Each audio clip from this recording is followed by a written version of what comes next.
सत्ता में सबसे पहले बात बिहार में चले सियासी फैमिली ड्रामे की। जी हां, ये सियासी ड्रामा ऐसा था जिसमें फैमिली ही शामिल थी। एलजेपी के राष्ट्रीय अध्यक्ष चिराग पासवान एक झटके में अपने चाचा की चालाकी के कारण पूरी पार्टी में अकेले पड़ गए।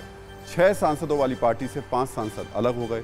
इस पूरे प्रकरण में बिहार के सीएम नीतीश कुमार का हाथ है, ऐसा माना जा रहा है। देखिए जेडीयू ने एलजेपी से कैसे लिया बदला और विधानसभा चुनाव की दुश्मनी को कैसे उसने पूरा अप किया, इस रिपोर्ट के जरिए समझते हैं।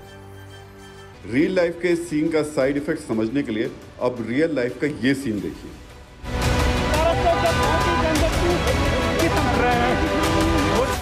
चाचा पशुपति पारस के घर के बाहर कार में बैठे भतीजे चिराग पासवान हॉर्न बजा रहे थे और दरबान गेट भी नहीं खोल रहा था। जाहिर है घर के अंदर से इजाजत नहीं होगी, मगर मीडिया के कैमरों से घिरे चिराग के लिए सिचुएशन बहुत अजीबोगरीब हो रही थी। ये बहुत बड़ी बात है। गनीमत ये रही कि करीब आधे घंटे के इंतजार के बाद गेट खुला और चिराग घर के अंदर दाखिल हुए।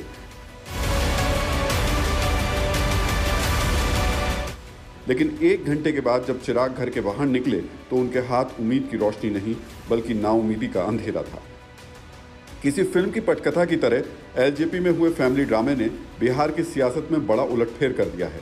चिराग के चाचा पशुपति पारस ने एक झटके में पूरी पार्टी पर आधिपत्य जमा लिया और चिराग छटपटाते रह गए। लोक जनशक्ति पार्टी के 6 में से 5 सांसदों ने मिलकर राष्ट्रीय अध्यक्ष चिराग पासवान को सभी पदों से हटा दिया और चिराग के चाचा पशुपति पारस को अपना नेता चुन लिया। पशुपति पारस को राष्ट्रीय अध्यक्ष के साथ साथ संसदीय दल के नेता का जिम्मा भी सौंप दिया गया। हमारे दल में 6 विधायक, 6 सांसद हम लोग हैं। 5 सांसद की इच्छा थी 6 महीना से कि हमारी पार्टी का अस्तित्व खत्म हो रहा है, इसलिए पार्टी को अब बचा लीजिए। तो मैं पार्टी तोड़ा नहीं हूँ, मैं पार्टी को बचाया हूँ। चिराग को एलजेपी से बेदखल करने वाले 5 सांसदों में चाचा पशुपति पारस, चौधरी महबूब अली कैसर, वीणा देवी, चंदन सिंह और चचेरे भाई प्रिंस राज शामिल हैं, जो कभी चिराग पासवान के बड़े भरोसेमंद कहे जाते थे। एलजेपी में फूट की सबसे बड़ी वजह चिराग की फैमिली ही रही, जो उनके लिए गए फैसलों से काफी नाराज चल रहे थे। इनमें सबसे बड़ा फैसला था बिहार विधानसभा चुनाव में अकेले चुनाव लड़ने का, जिसका खामियाजा भी पार्टी को भुगतना पड़ा, क्योंकि चुनाव में एलजेपी महज 1 सीट पर जीत सकी और वो इकलौते विधायक राजकुमार सिंह भी जेडीयू में अब शामिल हो चुके हैं। कहा जा रहा है कि पार्टी में परिवार के लोगों के बीच की कलह का फायदा बाहरी लोगों ने उठाया, जिसमें जेडीयू के 3 बड़े नेताओं का नाम सबसे आगे है। सूत्रों के मुताबिक इनमें जेडीयू सांसद राजीव रंजन उर्फ लल्लन सिंह और विधानसभा उपाध्यक्ष महेश्वर हजारी शामिल हैं, जबकि तीसरे नेता का नाम सामने नहीं आया है। और इन तीनों के मकसद को अंजाम तक पहुंचाने में मदद की एलजेपी के सूरजभान सिंह ने, जो चिराग के पिता और एलजेपी के संस्थापक स्वर्गीय रामविलास पासवान के बेहद करीबी थे। क्या तो चिराग पासवान अध्यक्ष अब नहीं रहे?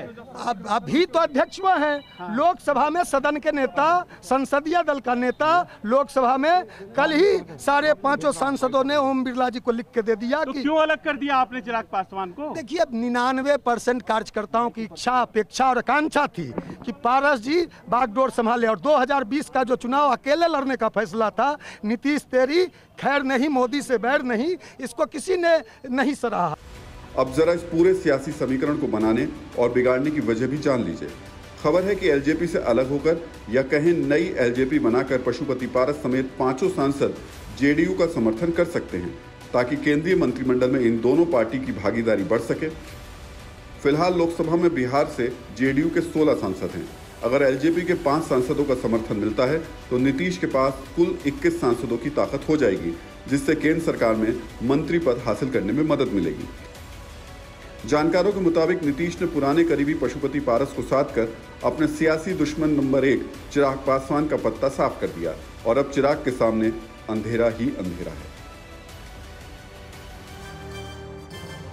तो एलजेपी के राष्ट्रीय अध्यक्ष चिराग पासवान और उनके चाचा सांसद पशुपतिनाथ पारस के बीच टकराव के बाद बने हालात में अब किसके पास क्या पावर और अधिकार हो सकते हैं और चिराग पासवान के लिए अब क्या विकल्प बचता है, ये जानना भी बेहद जरूरी हो जाता है।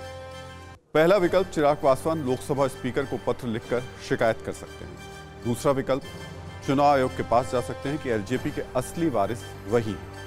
तीसरा विकल्प, पार्टी की राष्ट्रीय कार्यकारिणी में बहुमत का हवाला देकर कोर्ट जा सकते हैं। अब सवाल है कि इस पूरे मामले में आगे क्या हो सकता है। अगर चुनाव आयोग तक बात पहुंचती है तो पूरी प्रक्रिया क्या होगी, ये भी समझाते हैं। एलजेपी में अगर मतभेद बढ़ता है तो चुनाव चिन्ह और पार्टी के नेता पर इलेक्शन कमीशन निर्णय लेगा। चुनाव आयोग में किसी भी फैसले से पहले दोनों पक्षों की शिकायत और दावों के सबूत और हलफनामों की जांच होगी। विवाद का निपटारा होने तक चुनाव आयोग एलजेपी के मौजूदा चुनाव चिन्ह को जब्त कर सकता है। अगर दोनों गुट पार्टी के मूल नेता होने का दावा करते हैं तो आयोग दोनों से हलफनामे पर उनका पक्ष लेगा। चुनाव आयोग सांसद, विधायकों और विधान परिषद सदस्यों की लिस्ट भी मांगेगा। पूरी प्रक्रिया के बाद जो बहुमत साबित करेगा वही मूल पार्टी और चुनाव चिन्ह का दावेदार होगा। फिक्र आपकी, सोमवार से शुक्रवार रात 9 बजे सिर्फ TV9 भारतवर्ष पर।